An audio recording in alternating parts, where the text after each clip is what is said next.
राम नाम नरकेसरी कनकशिपु कलिकाल जापक जन प्रहलाद जिमी घाले दल सुसाल। राम नाम मणिदीप धर जीह दे हरि द्वार। तुलसी भीतर बाहर जो चाह शिव जिया।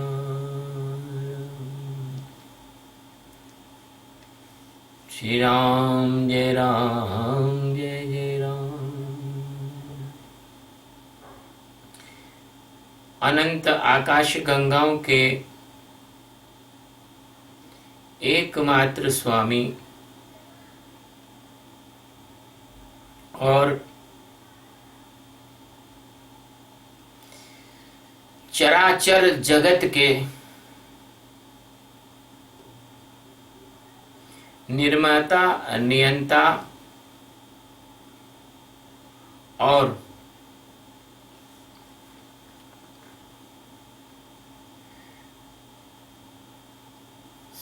सबको संजोकर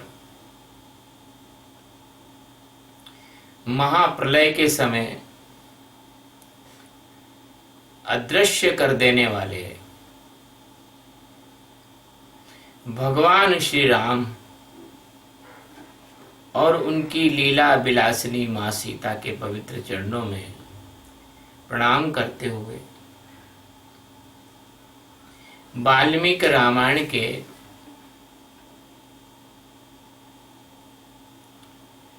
बालकांड का 10वां सर्ग आज ले रहे हैं। इसमें अंग देश में ऋष्यशृंग के आने तथा शांता के साथ विवाह होने के प्रसंग का विस्तार के साथ वर्णन है।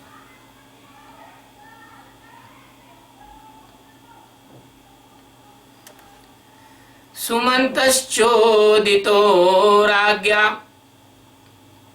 प्रोवाचेदं वचस्तदाह यथश्रृंगस्वानीति येनोपायेन मंत्रिभिः तस्मै निगदितं सर्वं शृणुवे मंत्रिभिः सह। रोमपादमुवाचेदं महामात्य पुरोहितम्। राजा की आज्ञा पाकर उस समय सुमंत ने इस प्रकार कहना आरंभ किया।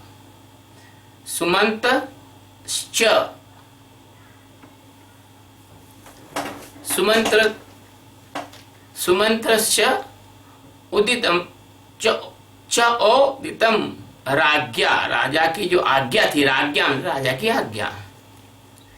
प्रोवाचेदम वचस्ततः, तो प्रोवाचेदम इस प्रकार से कहा, वचस्ततः वचन कहे। राजन रोमपाद के मंत्रियों ने इस ऋष्यशृंग को वहां जिस प्रकार और जिस उपाय से बुलाया था वह सब मैं आपको बता रहा हूं। आप मंत्रियों सहित मेरी बात सुनिए। रोमपाद जो है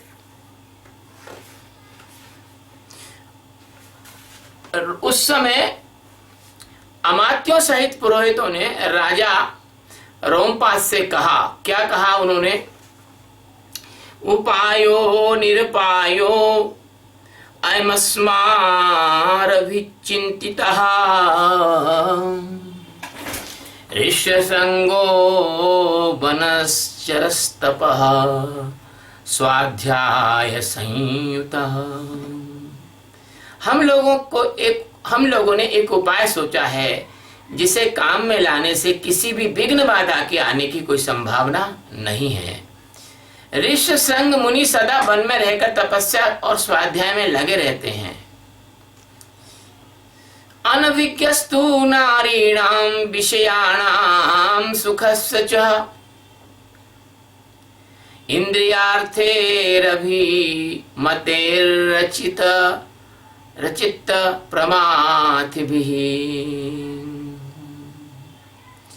पुरा मान्यश्यामः चितं चाद्यवसीयताम्।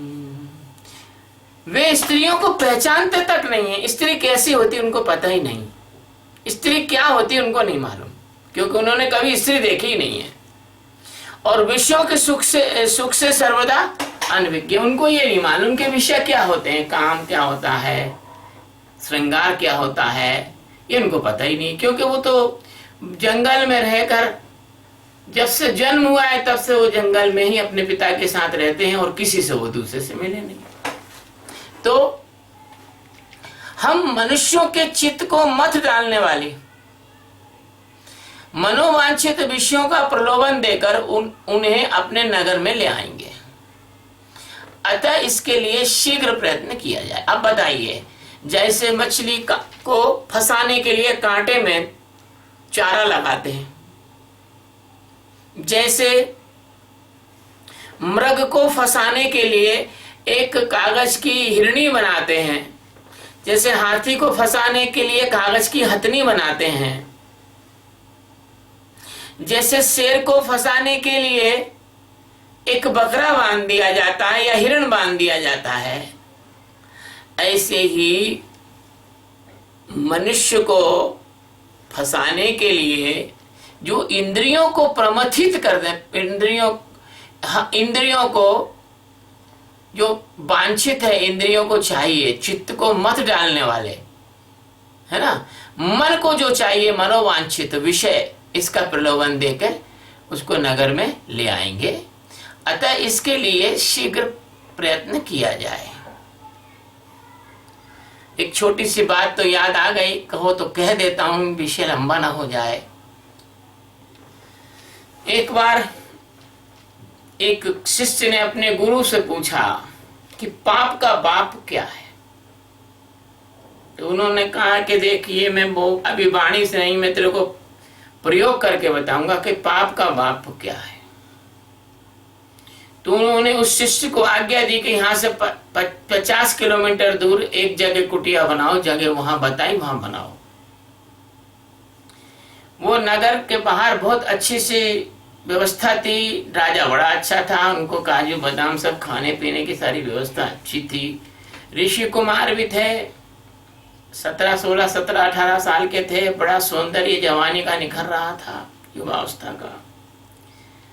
वो क्या था, प्राचीन काल में जो नर्तकियां होती हैं, नगर वधू होती हैं, जो कला नाच गा के अपना जीवन यापन करती हैं, या यदा कदा रईस लोग उनके शरीर का भी वो करते हैं, उपयोग कर लेते हैं, इसको अच्छे शब्दों में कहना ही उचित होता है। तो वो उसी संत के उस ब्रह्मचारी के कुटिया के थोड़ी दूरी रहती थी और दोनों ही एक ही कुएं पर पानी भरने जाते थे। ये पानी भर रहा था, अपना माज के अपना कलश भर रहा था, इतने में वो आई और सज धज के बड़ा बिल्कुल में एकदम से माहौर आहोर मेहंदी वगैरह सब बढ़िया लगा, नथ वथ ये वो जेवर एवर सब, बालों में बेड़ी गुथी हुई, सब मतलब जो होता है श्रृंगार स्त्री का। ये अपना पानी भरा, उसने कुछ नहीं कहा, बात नहीं कही, देखा नहीं, कुछ नहीं, चला आया। दूसरे दिन वो आई, इनसे कहती है कि महाराज आप क्यों कष्ट करते हो, ये कलश मैं मांज देती हूँ आपका, आप काहे को मांजते हो, मैं मांज देती हूँ कलश। बोले नहीं नहीं, दूर रहे, हमको नहीं मिला। बोले देखिए, अगर आप ये कलश हमसे मंजवाएंगे तो हम आपको एक चांदी की मुद्रा देंगे, चांदी का सिक्का देंगे। ठीक है। देखो, मन में सोचा यार चांदी का सिक्का मुफ्त में मिल रहा है और कलश भी मुफ्त में मज रहा है, मजमा लो। ले लिया, मजमा लिया। फिर वो बोलती है कि महाराज अगर आप उधर से पानी क्यों भर रहे हो, मेरे पास में इधर से पानी भरो तो मैं आपको सोने की एक मुद्रा दूंगी।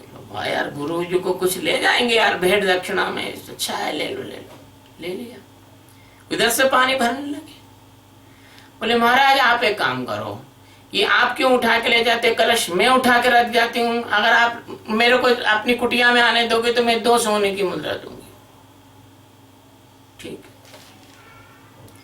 करते करते उसने अपने उनको अपने गृह निवास पे बुला लिया और उनको 50 स्वर्ण मुद्रा में अपने पलंग पे बिठा लिया और गले में हाथ डालने के 500 स्वर्ण मुद्रा देने लगी। इतने में गुरुजी प्रकट हो गए। गुरुजी ने कहा ये है पाप का पाप। तो जो मन इंद्रियों को अच्छा लगता है ऐसे प्रलोभन देकर उनको अपने नगर में ले आएंगे। अतः इसके लिए शीघ्र प्रयत्न किया जाए। गणिकास्तत्र गच्छन्तु रूपत्यः स्वलंकृताः प्रलोभ्य विविधोपायैरानेष्यन्तीह सत्कृताः। यदि सुंदर आभूषणों से विभूषित मनोहर रूप वाली गणिकाएं यानी वेश्याएं वहां जाएं तो भली भांति के उपाय से उन्हें लुभाकर इस नगरी में ले आएंगी। अतः उन्हें सत्कार पूर्वक भेजना चाहिए, मतलब उनको ले देकर सब कुछ उनको मनाकर भेजना चाहिए। श्रुत्वा तथेति राजा च प्रत्युवाच पुरोहितम् पुरोहितो मंत्रिणास्य तदा चक्रुष्यते तथा। यह सुनकर राजा ने पुरोहित को उत्तर दिया, बहुत अच्छा, आप लोग ऐसा ही करें। और आज्ञा पाकर पुरोहित और मंत्रियों ने उस समय वैसे ही करने की व्यवस्था की। बार मुख्यास्तु चक्षुत्वा वनम बिभीषुर्महत आश्रमस्या विदूरे अस्मिन् यत्नं कुर्वन्ति दर्शने। तब नगर की मुख्य वेश्याएं राजा का आदेश सुनकर उस महान वन में गईं और मुनि के आश्रम से थोड़ी दूर ठहरकर उनके दर्शन का प्रयास करने लगी, उद्योग करने लगी। ऋषे पुत्रस्य धीरस्य नित्याश्रमवासिनः पितुः स नित्यसन्तुष्टो नातिचक्राम चाश्रमात्। ऋषि कुमार ऋष्यशृंग बड़े ही धीर स्वभाव के थे, मतलब बड़े संयमी, बड़ा शांत, जैसे कोई गहरी नदी, पता ही नहीं चलता कि कितनी तेज बह रही है, ऊपर से पता ही नहीं चलता। ऐसे सदा आश्रम में ही रहा करते थे, आश्रम के बाहर कभी वो जाते नहीं थे। उन्हें सर्वदा अपने पिता के पास रहने में ही अधिक सुख मिलता था, अतः वे कभी आश्रम के बाहर नहीं निकलते थे। अभी कहते हैं बाहर नहीं निकलना बाबा, अरे हम तो पहले से ही नहीं निकलते बाहर। मुझे भी कभी कभी 2-2 महीने हो जाते हैं मैं आश्रम के बाहर नहीं जाता। कोई सत्संग हो, कोई बुलाने आए तो बात अलग, नहीं तो जाता ही नहीं, जाने का काम ही नहीं। तो वहीं जाते ही नहीं थे, क्योंकि उन्हें जो कुछ मिला था उसी में वो संतुष्ट थे। न ते न जन्म प्रभति दृष्टपूर्वं तपस्विना स्त्री वा पुमान वा यच्चान्यत सत्वं नगराष्ट्रजम्। उस तपस्वी ऋषि कुमार ने जन्म से लेकर उस समय तक पहले कभी न कोई स्त्री देखी थी और न पिता के सिवाय किसी दूसरे पुरुष का ही दर्शन किया था। नगर या राष्ट्र के गांव में उत्पन्न हुए दूसरे प्राणियों को भी वो नहीं देख पाते थे, कि जाता ही नहीं था कहीं। तथा कदाचित तम देशमाज गाम यदृश्याया विभाण्डक सुतस्तत्र तस्यापश्यद वरांगना। इसके बाद तदंतर एक दिन विभाण्डक कुमार ऋष्यशृंग अकस्मात घूमते फिरते उस स्थान पर चले आए जहां वे वेश्याएं ठहरी हुई थी। वहां उन्होंने उन सुंदर बनिताओं को देखा। यहाँ बनिता शब्द का प्रयोग इसलिए किया गया है कि वो राजा के नगर में तो वेश्या थी, लेकिन जब वहां आ गई तो उनको वो नहीं, वो तो बनिता थी, मतलब सुंदर स्त्रियां थीं। ताश्चत्रवेशा प्रमदा गयन्त्यो मधुरस्वरम्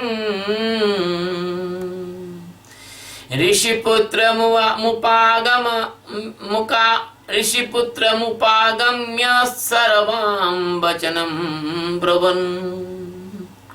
उन प्रमदाओं का वेश बड़ा ही सुंदर और अद्भुत था। वे मीठे स्वर में गा रही थीं। ऋषि कुमार को आया देख सभी उनके पास चली आई और इस प्रकार से पूछने लगी, कस्त्वं किं वर्तसे ब्रह्मान् ज्ञातुमिच्छामहे वयम्। एकत्वं विजने दूरे बने चरसि संसनः। ब्राह्मण आप कौन है?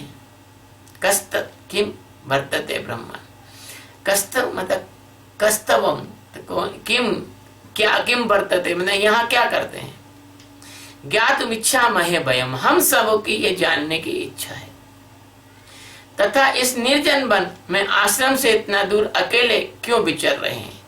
एकत्वम विजने दूरे, इस निर्जन वन में एकत्वम अकेले, बने चरसी संसना, हमें ये बताइए क्यों विचर रहे हैं। हम इस बात को जानना चाहते हैं। अदृष्ट रूपास्तेना काम्य रूपा बने स्त्रियः हार्दत्तस्य मतिर्जाता आख्यातु पितरं स्वकम्। ऋष्यशृंग ने वन में कभी स्त्रियों का रूप नहीं देखा था और वे स्त्रियां तो अत्यंत कमनीय रूप से सुशोभित थीं। अतः उनको देखकर उनके मन में स्नेह उत्पन्न हो गया। देखना, विकार उत्पन्न नहीं हुआ, स्नेह उत्पन्न हो गया। इसलिए उन्होंने उनसे अपने पिता का परिचय देने का विचार किया। उन्होंने बताया कि बता दे मेरे पिता कौन है। पिता विभाण्डको अस्माकं तस्याहं सुत औरसः ऋष्यशृंग इति ख्यातं नाम कर्म च मे भुवि। वे बोले मेरे पिता का नाम विभाण्डक मुनि है, मैं उनका औरस पुत्र हूं। मेरा ऋष्यशृंग नाम और तपस्या आदि कर्म इस भूमंडल में प्रसिद्ध है। मेरा नाम सभी जानते हैं और मैं तपस्या आदि कर्म करता हूं।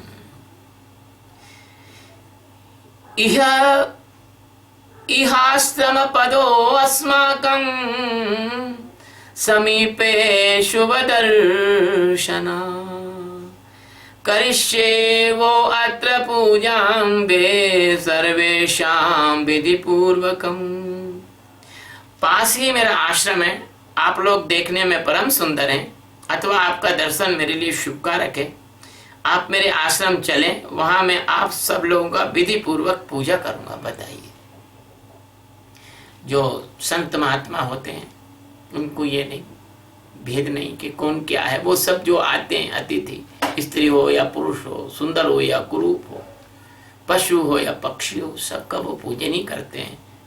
पशु पक्षी को दाना भी डाल देते हैं, कोई मोर हिरण इत्यादि हो तो उनको पानी पिला देते हैं, कोई अभ्यागत आ जाए भोजन करा देते हैं, प्रसाद दे देते हैं, अपने भोजन को उठा के उनको खिला देते हैं, स्वयं भूखे रह जाते हैं। इस प्रकार के ऋषि पुत्र वचः श्रुत्वा सर्वासां मतिरासवे तदाश्रम पदं द्रष्टुं जग्मुः सर्वास्तोंगनाः। ऋषि कुमार की यह बात सुनकर उन सब में सहमति हो गई, सब तैयार, हाँ ठीक है। फिर वे सुंदर स्त्री उनका आश्रम देखने वहां पर गई। गतानां तु ततः पूजां ऋषिपुत्रस्य कारः इदं अर्घमिदं पाद्ममिदं मूलं फलं च नः। वहां जाने पर ऋषि कुमार ने यह अर्घ है, यह पाद्य है और यह भोजन के लिए फल मूल प्रस्तुत है, ऐसा कहते हुए उन सब का भली भांति विधि पूर्वक पूजन किया, जैसे किसी देवी देवता का करते हैं, है ना। अर्घम समर्पयामि नमो नमः, पुष्पम समर्पयामि नमो नमः, पाद्यम समर्पयामि नमो नमः, आसनम समर्पयामि नमो नमः, मतलब जो है प्रसादम समर्पयामि नमो नमः। तो ये सब हो मतलब उनको दिया। प्रतिगैः तुक्तां पूजां सर्वा एव समत्सुकाः, ऋषिर्भीताश्च शीघ्रं तु गमनाय मतिं दधुः। ऋषि की पूजा स्वीकार करके वे सभी वहां से चले जाने को उत्सुक हैं। उन्हें विभांडक मुनि का भय सता रहा था कि कहीं ऋषि वहां नहीं आ जाए, नहीं तो सब काम बिगड़ जाएगा, क्योंकि बालक तो जानता नहीं है कि हम कौन है, लेकिन ऋषि तो सब जानते हैं, क्योंकि वो तो आयु प्राप्त हैं और उनको इन्होंने जन्म भी दिया है, तो सारा संसार व्यवहार की सब बातें वो जानते हैं। इसलिए उन्होंने शीघ्र वहां से जाने का विचार किया। अस्माकमपि मुख्यानि फलानि मानि है द्विज, ग्रहण विप्रभद्रम ते भक्ष्यस्व च माचिरम। बोली ब्राह्मण, हमारे पास भी उत्तम उत्तम फल हैं, विप्रवर इन्हें ग्रहण कीजिए, आपका कल्याण हो। इन फलों को शीघ्र ही खा लीजिए, विलंब न कीजिए। उनको उन्होंने ऋषि को पुत्र को ऋषि संघ को उन्होंने फल दिए। ततस्तातं समालिंग्य सर्वाहर्ष समन्वितः, मोदकान् प्रदुस्तस्मै भक्षाश्च विविधांशुमान्। ऐसा कहकर उन्होंने सबने हर्ष से भरकर, प्रसन्नता से भरकर ऋषि का आलिंगन किया, यानी उनको गले लगाया, उन्हें खाने योग्य भली भांति के उत्तम पदार्थ, बहुत सारी मिठाइयां दी। बेचारे ऋषि कुमार तो जानते नहीं कि गले नहीं लगना, वो तो निर्मल। ऐसे ब्रह्मवेत्ता, सद्गुरु, ज्ञानी, महापुरुष बच्चों जैसे निर्मल होते हैं, तो वो गले लगा लिया उन्होंने। तो तानि चास्वाद्य तेजस्वी फलानीति स्म मन्यते, अनास्वादित पूर्वाणी बने नित्य निवासिनाम। उनका रसास्वादन करके, उनको खा के, उन तेजस्वी ऋषि ने समझा कि ये भी फल है, लड्डू भी फल है, मिठाई भी फल है, बर्फी भी फल है, पेड़ा भी फल है, गुलाब जामुन भी फल है। उन्होंने सोचा फल है, क्योंकि उनने तो कभी ऐसा देखा नहीं था, खाए नहीं थे, क्योंकि उस दिन के पहले उन्होंने कभी वैसे पदार्थ कभी खाए नहीं थे। तो भला वन में विचरने वालों के लिए वैसी वस्तुओं का स्वाद लेने का अवसर कहाँ है। इतने महान थे वो ऋषि। हे प्रभु, कितने सुंदर वन थे, अब तो वो वन भी नहीं। अभी वन में चले जाओ तो नक्सली घूम रहे हैं वहां। तो अभी वन के रास्ते में ही नहीं निकल सकते हो, नहीं तो तुम्हारे साथ वही हो जाएगा जो वहाँ क्या नाम है उसका, महाराष्ट्र में कोई एक गांव है, नाम भूल गया, वहाँ 2 साधुओं को मार मार के कर दिया। वन में या तो नक्सली है अब, और या कम्युनिस्ट है वन में अब, और या फिर जो है कट्टर ईसाई है, जो कि बात साधु संतों से नफरत करते हैं। हम तो भैया जो बात है ठोक के कहेंगे। तो फिर जो है वो वन, जो उस समय के वन थे, भगवान की कृपा से बड़े अच्छे थे, और लोग भी बड़े अच्छे थे, साधु संतों को परेशान नहीं करते थे। आप्रच्य च तदा विप्रम व्रतचर्या निवेद्य च गच्छन्ति समापदेशान्ता भीतस्य पितुस्त्रियः। तत्पश्चात उनके पिता विभांडक मुनि के डर से डरी हुई वो स्त्रियां व्रत अनुष्ठान की बात बताकर ब्राह्मण कुमार से पूछकर उसी बहाने वहां से चली गई।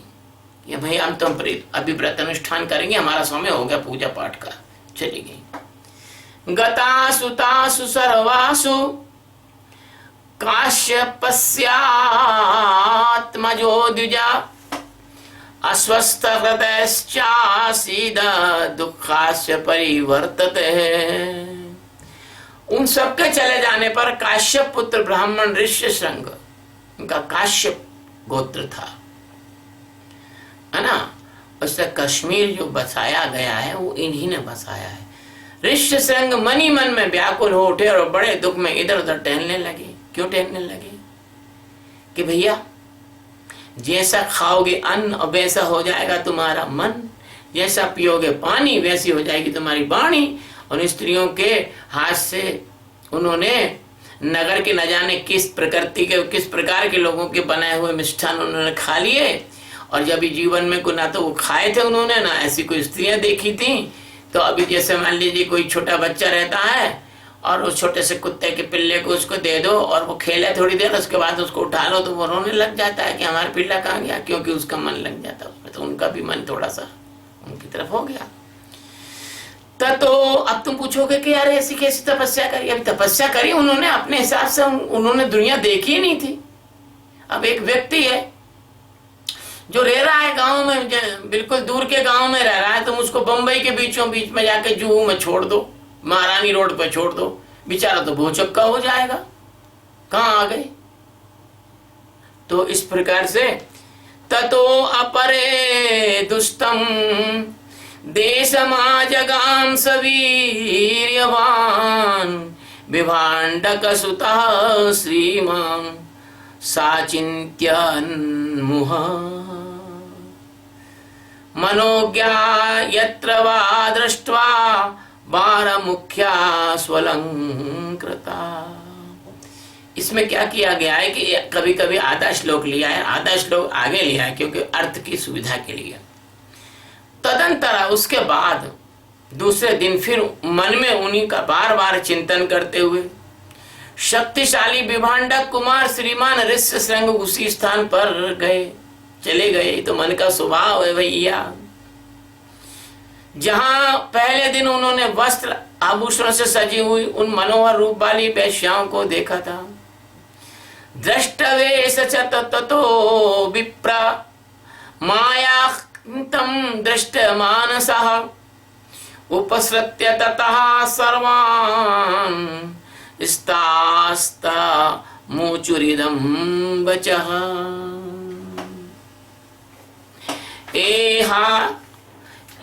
एहमाश्रमपदं सौम्य अस्माकमिति चाब्रुवन्। ब्राह्मण ऋषियों को आते देखकर तुरंत ही उन वेश्याओं का हृदय प्रसन्नता से खिल गया कि हाँ, अपना काम सफल हो रहा है, अपनी चाल सफल हो रही है। वे सबकी सब उनके पास आकर इस प्रकार कहने लगी, सौम्य आओ।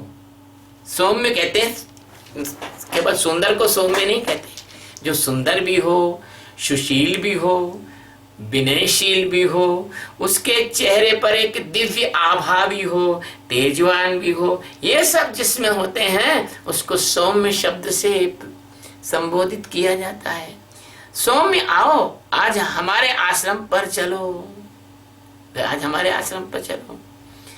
चित्राण्यत्र बहुनी शर्मूलानि च फलानि च तत्राशेष विशेषेण विधि भविता ध्रुवम्। यद्यपि वहां नाना प्रकार के फल मूल बहुत मिलते हैं, तथापि वहां भी निश्चय ही इन सब का विशेष रूप से प्रबंध भी हो सकता है। श्रुत्वा तु वचनं तासां सर्वासां हृदयंगमं गमनात् मतिं चक्रे तं नियुत्स्तथा स्त्रियः। श्रुत्वा यानी सुनकर, तू यानी उनके, वचनम यानी वचन, तासाम यानी उनके, तो सर्वसाम हृदय में, वो सारे जो वचन थे वो कैसे थे, उन सब बड़े मनोहर थे। उन सब के मनोहर वचन सुनकर ऋष्यशृंग उनके साथ जाने को तैयार हो गए और वे उस स्त्रियां उन्हें अंग देश में ले गई। बताइए, बच्चा बोला, जैसे किसी छोटे से बच्चे को अपन कहीं ले जा रहे हैं तो चॉकलेट वगैरह, चल हम तो उसको वहाँ ज्यादा देंगे, हैं वहाँ चल, वहाँ ज्यादा मिलेगी तुझे।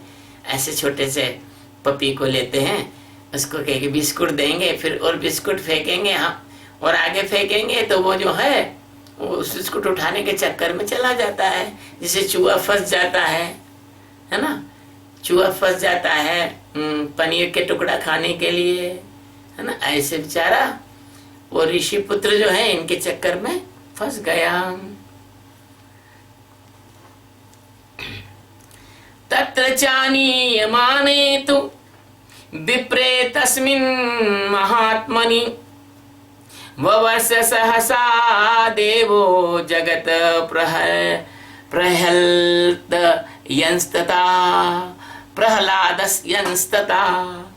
उन महात्मा ब्राह्मण के अंग देश में आते ही इंद्र ने संपूर्ण जगत को प्रसन्न करते हुए सहसा पानी बरसाना प्रारंभ कर दिया, क्योंकि वो पुण्यात्मा महात्मा आ गए।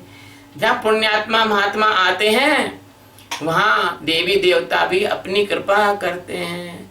जहाँ महात्मा का निवास नहीं होता है वहाँ देवी देवता आपकी चिंता नहीं करते हैं, क्योंकि जैसे कई प्रधानमंत्री राष्ट्रपति का आगमन होता है तो उनके आने के पहले सड़कें साफ हो जाती हैं, साफ सफाई हो जाती हैं, शोभा मानचिन्ह झंडी वगैरह सब लगा दी जाती हैं। इसी तरह से जब कोई ऋषि महात्मा जाता है तो संसारी तो जानते नहीं, लेकिन देवी देवता उनके स्वागत के लिए अनुकूलता स्थापित कर देते हैं। जब भगवान राम चलते थे वन में तो बादल उन पर छाया करते थे। नमामि रामं नमामि रामं नमामि रामं नमामि रामं स्मरामि रामं स्मरामि रामं। तो वर्षेणेवागतं विप्रं तापसं स नराधिपः प्रत्युदगम्य मुनिः प्रहवोः शिरसा च महीं गतः। वर्षा से ही राजा को अनुमान हो गया कि वे तपस्वी ब्राह्मण कुमार आ गए। फिर उन्होंने बड़ी विनय के साथ, बहुत विनय के साथ राजा ने उनकी अगवानी की और पृथ्वी पर मस्तक टेक कर उन्हें साष्टांग प्रणाम किया। अर्घ्यं च पददो तस्मै न्यायतः सुसमाहितः बब्रे प्रसादं विप्रेन्द्रान्मा विप्रं मन्युराविशेषता।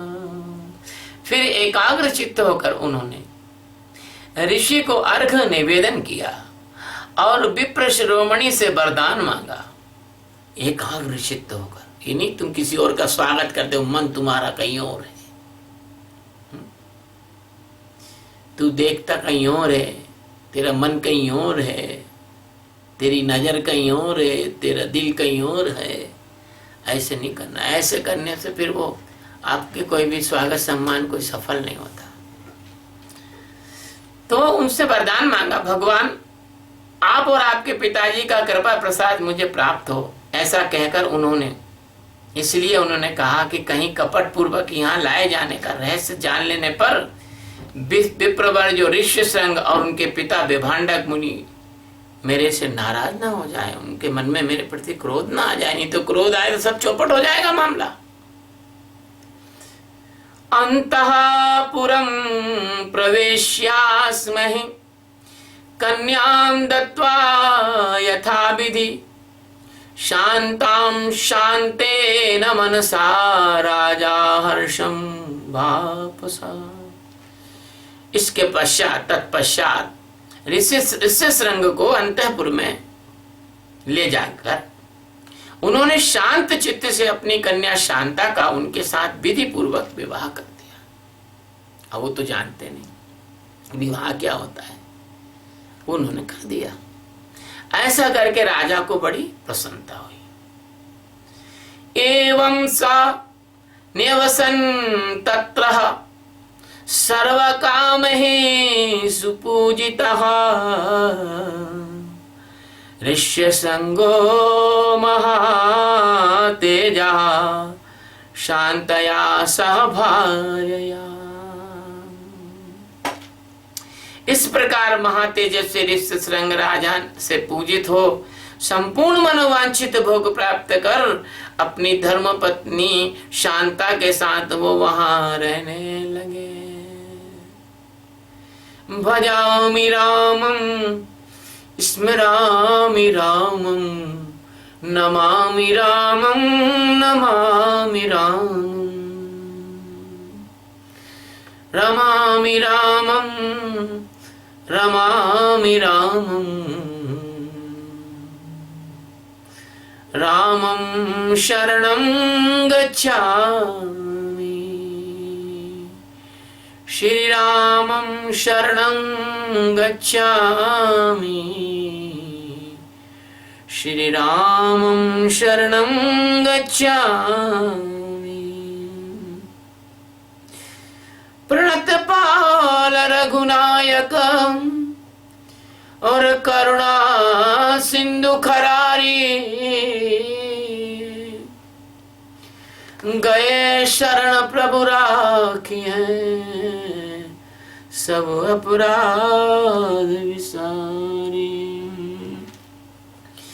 सीताराम गुणग्राम पुण्यारण्य विहारिणो